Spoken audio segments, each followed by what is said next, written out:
Hello everyone, সকলকে স্বাগত আপনাদের প্রিয় ইউটিউব চ্যানেল হারহিম বাংলা হরর চ্যানেলে।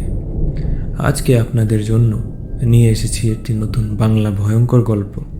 গল্পের নাম গল্প লিখছিলাম তখন, লেখক মলয় বিশ্বাস। তো চলুন গল্পটা শুরু করি। কি কে বাসন মাজছে ওই পুকুরের সামনে? সুজয় চিৎকার করে উঠল।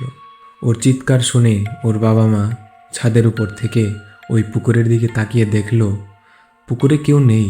ওনারা সুজয়কে এরপর ঘরে নিয়ে যায়। এই পুকুরটার একটা কোটা আছে, প্রত্যেক বছর একটা করে প্রাণীকে নিজের কাছে টানবেই সে মানুষ হোক কিংবা পশু। লোকমুখে প্রচলিত আছে ওই পুকুরটা যেদিন কাটা হয়েছিল তখন 1990 সাল। চারিদিক জঙ্গল আর জঙ্গল, খুন খারাপি লেগেই থাকতো। এই পুকুরের নিচে এক পাগলি বুড়িকে খুন করে পুঁতে রাখা হয়েছিল। শুধু পাগলি বুড়িই নয়, আরও অনেক লোকের দেহ পুঁতে রাখা হয়েছিল, কিন্তু ওই পাগলি বুড়ি কারোর ক্ষতি করতো না। সেই পাগলি বুড়িকে অনেকেই দেখেছে, তবে ওই পাগলি বুড়ি যাকে তাকে দেখা দেয় না। যখন কারোর খারাপ সময় থাকে কিংবা যখন কারোর ভালো সময় আসে তখনই দেখা পাওয়া যায় ওই বুড়ির। না জানি আমার ছেলে কেন দেখতে পেল ওই বুড়িকে। সুজয়ের বাবা ফিসফিস করে সুজয়ের মাকে বলল, কি জানি বাবা, আজকাল গভীর রাতে কুকুরগুলো ডাকতে থাকে প্রচণ্ড এই পুকুরের সামনে গোল হয়ে দাঁড়িয়ে। বলল সুজয়ের মা, রাত অনেক হলো, শুয়ে পড়ো। তুমি যাও, আমি আসছি, ফিসফিসিয়ে উত্তর দিল সুজয়ের মা। পুকুরটা একেবারে শান্ত। এই পুকুরের কাছে অনেকেই অনেক কিছু দেখেছে, কিন্তু সেই সব অলৌকিক জিনিস কারোর কোনো ক্ষতি করেনি। হঠাৎ এই শান্ত পুকুরটা প্রচণ্ড ক্ষিপ্ত হয়ে উঠল। 1 মাসের ভিতর কিভাবে ক্ষিপ্ত হলো পুকুরটা, সেই কারণ অজানা সকলের। তবে আজকাল এই পুকুরটার আশেপাশে কারোর বাড়িতে সদ্যজাত পুত্র সন্তান জন্ম নিলে সেই সন্তান যে কিভাবে নিখোঁজ হয়ে যায় তা বোঝা বড় দায়। শুধু কি তাই, আশেপাশে যত বাড়িঘর ছিল সেই বাড়িঘরগুলো থেকে মুরগি, ছাগল অদ্ভুতভাবে নিখোঁজ হতে শুরু করলো। কিন্তু কোথায় যে যায় তা ক্রমশ রহস্য হয়ে থাকলো। এর পিছনে যে অলৌকিক ঘটনা জড়িয়ে আছে সেটা কেউ বিশ্বাস না করে এটাকে চোরের কারসাজি বলে ব্যাপারটাকে উড়িয়ে দিল সকলে। কিন্তু শেষে যখন চুরির পরিমাণ বেড়েই চলল তখন শেষমেশ গ্রামবাসীরা মিলে ঠিক করলো তারা পাহারা বসাবে। কথা মতো 2 জন পাহারাদার নিযুক্ত করা হলো। তাদেরকে গ্রামবাসীরা চাঁদা বাবদ প্রত্যেক মাসের শেষে কিছু নগদ অর্থ দেবে এবং বিনিময়ে তারা পাহারা দেবে। বেশ ভালো। এই পাহারাদার নিযুক্ত করার পর গ্রামে ছাগল মুরগি 2 দিন মতন চুরি হওয়া বন্ধ হয়ে গেল। কিন্তু 3য় দিন থেকে আবার ও চুরির পরিমাণ বেড়ে যায়। এবার শুধু চুরিই না, সাথে প্রত্যেকটা বাড়িতে ইট পাথরের টুকরো পড়া আরম্ভ হলো। আর যে পাথরগুলো পড়তো সেগুলো কিন্তু সকালবেলা গেলে খুঁজে পাওয়া যেত না। কিন্তু আশ্চর্যের বিষয় হলো এটাই যে যেদিন থেকে পাথরের উপদ্রব শুরু হয়েছিল তার পরের দিন থেকেই ওই পুকুর পাড়ে আশেপাশে অনেক বড় বড় পাথরের খোয়া পড়ে থাকতে দেখা যেত। এইরকম একটা ঘটনা দেখে তারা সকলেই অবাক। তাদের মনে এই ধারণা তৈরি হলো যে ওই পুকুরের কাছে কিছু একটা গণ্ডগোল আছে। গ্রামবাসীদের অনুরোধে ওই পাহারাদারগুলো ওই পুকুরটার আশেপাশে ভালোভাবে পাহারা দিতে থাকলো। সামনে সুজয়দের বাড়ি থেকে রাতের খাবারও দিয়ে যায় ওই পাহারাদারদের। গরমকালের রাত, লোকজন প্রায় চেতনই থাকে। আবার তার মধ্যে যাদের বাড়িতে খামার রয়েছে তাদের তো দুশ্চিন্তাতে ঘুমই হয় না ঠিকঠাক। দিনটা ছিল বুধবার। 2টো থালায় ভাত, ডাল, ইঁচড়ের তরকারি আর বকফুলের বড়া পেট পুরে খেলো ওই পাহারাদারগুলো। ওই পুকুরের পাড়ে একটা মাঠ আছে, সেইখানেই তাদের নৈশভোজ সারল। তারপর অমিত বলে উঠল, যা রতন, থালা 2টো দিয়ে আয় সুজয়ের বাড়িতে, আমি ততক্ষণে হাত পা ধুয়ে নিই। রতন থালা 2টো দিয়ে এসে ওই পুকুর পাড়ের কাছে গিয়ে যা দেখল তাতে রতনের পিলে চমকে গেল। রতন তখন দেখল অমিতকে 4 থেকে 5 জন মোটা কালো কুৎসিত বেটে মানুষ জাপটে ধরে জলের মাঝখানের দিকে নিয়ে গেছে। চাঁদের আলোয় তাদের মুখের গঠন না দেখা গেলেও ওরা 4-5 জন ছিল তা রতন বুঝতে পারল। রতন একটা চিৎকার দিয়ে ওঠে। ওর চিৎকার শুনে আশেপাশের বাড়ির লোকেরা দৌড়ে আসে। তারাও দেখল এই দৃশ্য। পরের দিন সকালে অমিতের লাশ ভেসে উঠল। গ্রামবাসীরা তো জলে নামতে পর্যন্ত ভয় পাচ্ছিল। কয়েকজন সাহস করে জলে নেমে সেই লাশ নিয়ে আসে। এই খবরটা ধীরে ধীরে পুরো গ্রামে ছড়িয়ে পড়ল। আশেপাশের গ্রাম থেকে লোকজনেরা এসে ওই পুকুরটাকে দেখতে লাগলো। কয়েকজন এই বাকি ঘটনাগুলোর জন্য পুকুরটাকে দায়ী করল।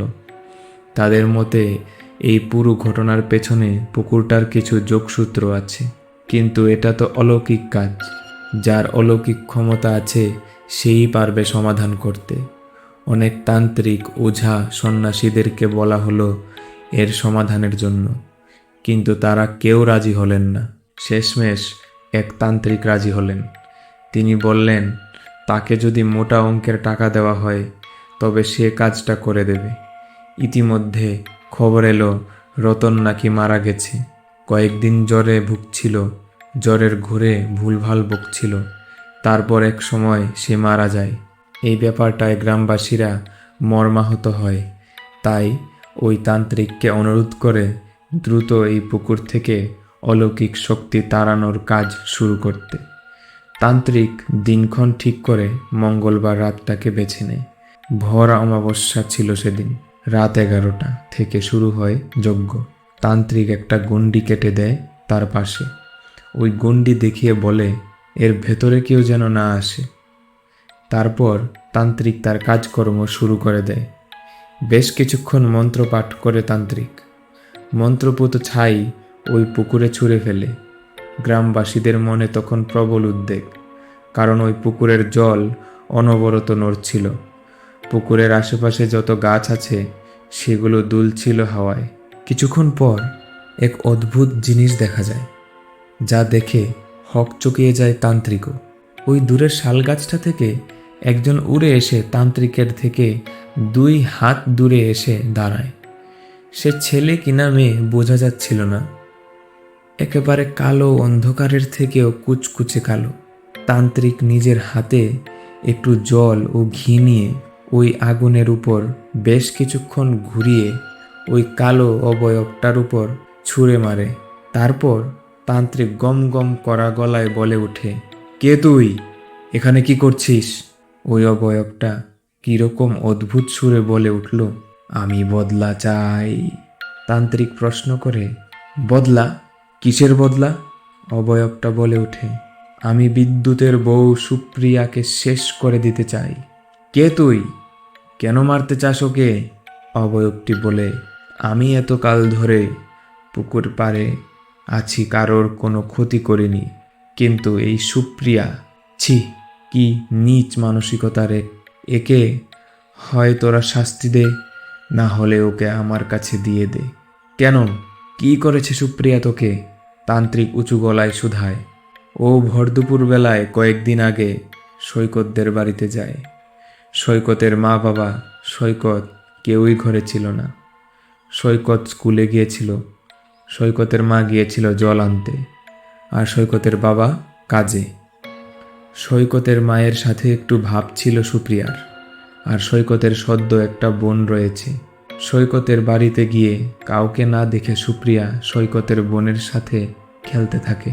কোলে নিয়ে ওইটুকু ছোট মেয়েটাকে নিয়ে কি নাচন কুদন। কিন্তু হঠাৎ হাত ফসকে মাটিতে পড়ে যায় সৈকতের বোন।